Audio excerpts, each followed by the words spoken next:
12장부터 22장까지 있는 분열왕국에 관한 이야기죠. 북쪽 이스라엘을 중심으로 이제 멸망해 가고 있는 이야기들을 쭉 기록하고 있는데요. 어제는 이제 10장부터 12장 속에서 스바 여왕의 이야기, 솔로몬을 신랑 예수로 상징하는 1000명의 신부들, 그리고 인간 솔로몬의 모습으로 돌아서서 이제 타락의 길을 가고 있는 모습까지 살펴보았습니다. 자, 오늘은 이제 13장부터 15장까지 보셨는데, 여로보암과 또 르호보암의 통치와 그 죽음, 여로보암이 그 우상 숭배하는 모습, 또 르호보암의 타락한 모습, 이런 것들을 보여주면서 다 범죄하여져 가고 있는데, 그 속에 하나님은 언약의 백성들을 연결하고 있는, 계속해서 기억하고 있는 이 모습을 우리가 볼 수 있게 됩니다.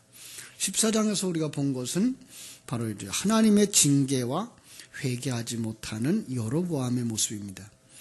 회개하지 않는다 그럴까요? 회개하지 못한다 그럴까요? 회개하지 못하는 거예요.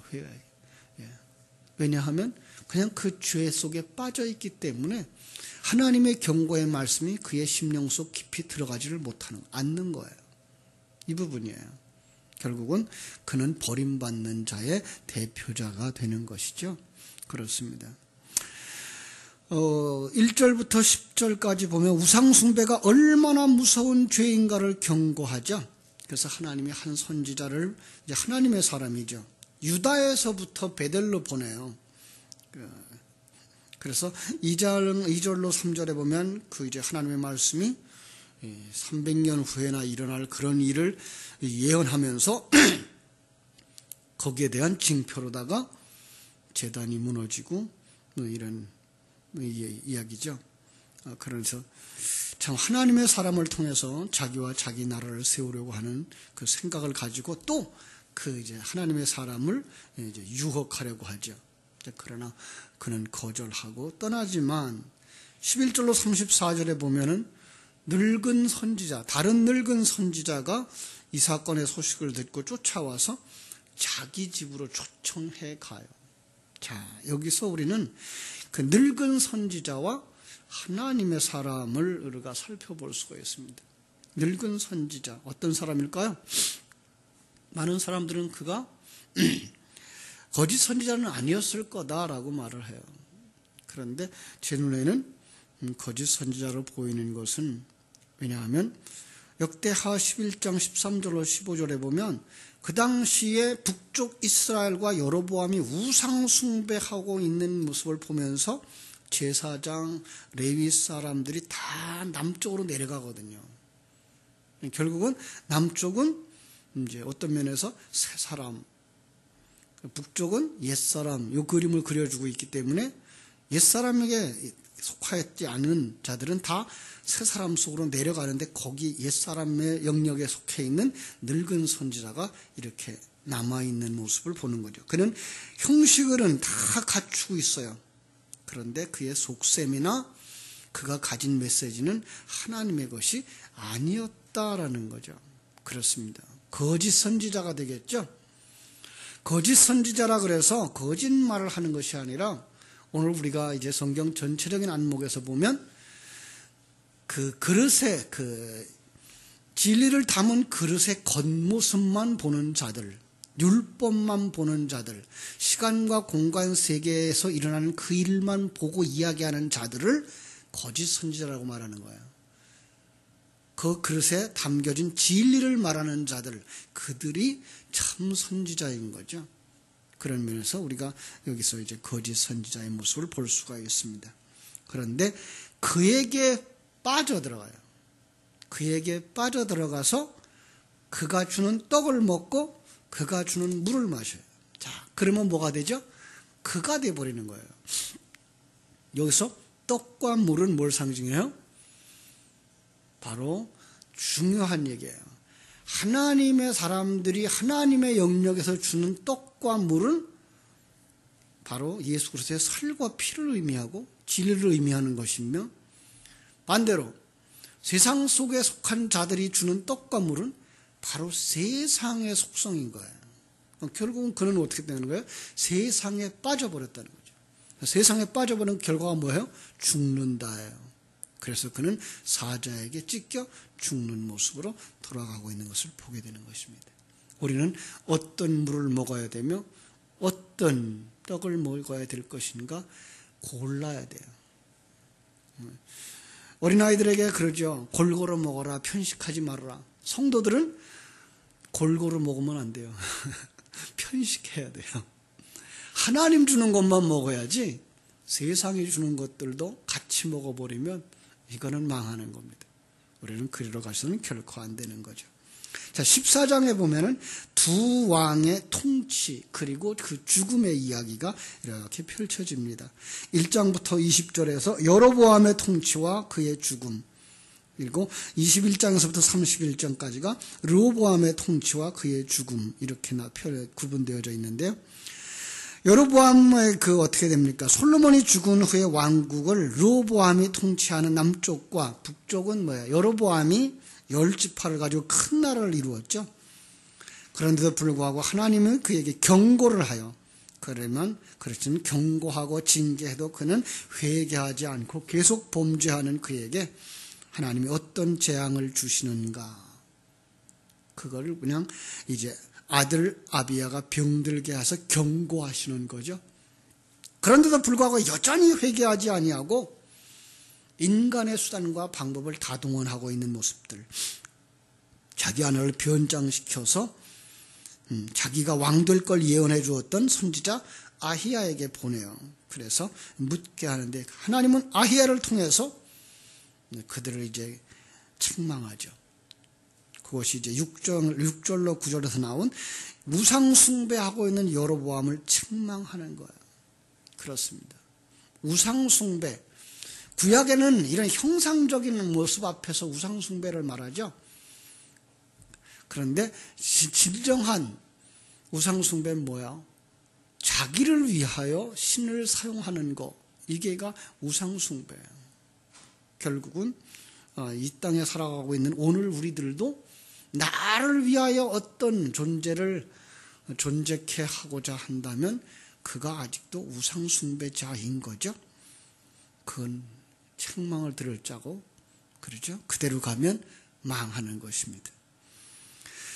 뿐만 아니라 그의 가문이 망할 것과 병든 아들도 그의 아내가 성에 도착할 때 죽을 것이라고 예언을 해주고, 하나님은 다른 왕을 세울 것이라고 예언을 합니다. 그래서 19절로 20절에 가면 그 여로보암이 바로 죽는 그 일생의 마지막을 고하는 모습을 보게 됩니다. 21절로 31절에도 보면 르호보암 왕의 그 통치하는 모습 나타납니다. 남쪽 유다를 통치하는 르호보암 어떻습니까? 역시 타락합니다. 예. 뭘 보여주는 거예요? 남쪽과 유다 똑같이 죄인이다. 예. 성경은 뭐라 그래요? 모든 사람이 죄를 범하였다. 의인은 없나니 하나도 없다라고 말씀하는 그 모습인 거예요. 그런데 우리는 하나님의 특별한 은혜를 입어 하나님의 생명을 가진 자, 하나님의 언약을 잡은 유다족 속의 전통을 이어가는 그 속에 들어가 있는 것이고, 불신자들은 바로 여로보암과 같이 회개하지 못하는, 회개할 수도 없는 그런 존재로 가다가 결국은 망하고 마는 모습을 우리는 볼 수 있게 되는 거죠. 그렇습니다. 많은 사람들이 그 사람이 왜 그렇게 지혜롭지 못했냐, 그의 어머니 암몬 여인 나아마의 영향이었다, 이렇게 말합니다. 예, 역시 거기에 영향이 있겠죠. 그건 세상적이죠. 그러나 우리는 뭘 봐요? 영적인 모습. 하나님은 남쪽과 북쪽의 타락을 통해서 구원받은 성도들과 구원받지 못한 사람들이 근본은 똑같은 죄인들이었다를 보여주기 위한 거였죠.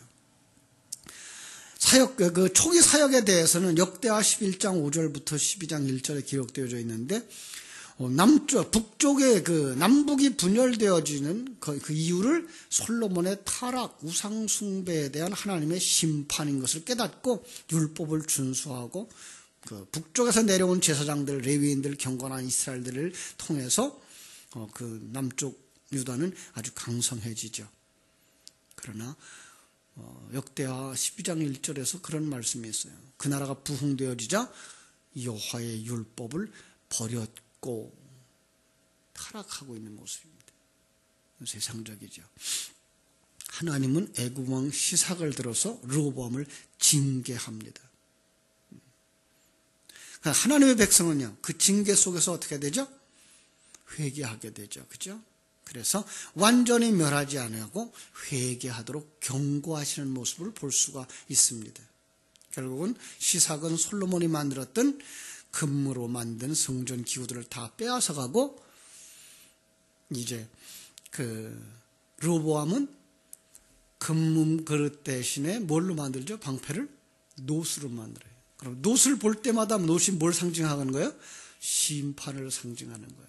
그렇게 살면 심판이다라고 경고하는 것을 늘 들어야만 했던 것이죠. 12장에 보면 분열 왕국 초기에 이제 왕들이 나오는데 1절로 24절에서는 유다 왕 아비암과 아사가 대를 이어서 이렇게 아버지의 대를 이어가는 유다 전통이 계승되는 모습을 그려주고 있고요. 24절부터 34절까지는 북이스라엘의 그 나답과 바사의 이야기가 나옵니다. 르호보암이 죽고 그 아들 아비암이 왕이 되죠. 그때가 북쪽 여로보암 18년 되던 해. 그의 통치는 여호와 앞에 온전치 못했다라고 말을 하고 있어요. 그죠? 그의 뒤를 이은 아사는 어떻습니까? 부친 아비암의 뒤를 이어서 왕이 되어서 41년 동안 조상 다윗같이 정직하게 통치하여 해요. 그러니까 이제부터 이제 그 남쪽 유다와 북쪽의 역사가 이렇게 쭉 펼쳐지는데 그 믿음의 길을 이어가는 사람들의 이야기가 나올 때 뭐라고 나오는가 하면 조상 다윗과 같이 정직하여 이 말이 계속 나와요. 그 말은 뭐예요? 믿음을 지켜갔다라는 얘기예요. 그런가 하면 타락한 자들에게 어떤 얘기가 나오는가 하면은 그 여로보암의 길로 행하였다, 악한 길로 행하였다라고 하는 말을 계속해서 반복하고 있는 것을 우리가 보게 됩니다. 자, 이제 아사가 종교 개혁을 하죠. 그죠? 남색하는 자들 쫓아내고 우상을 모두 없애고 종교 개혁을 해요.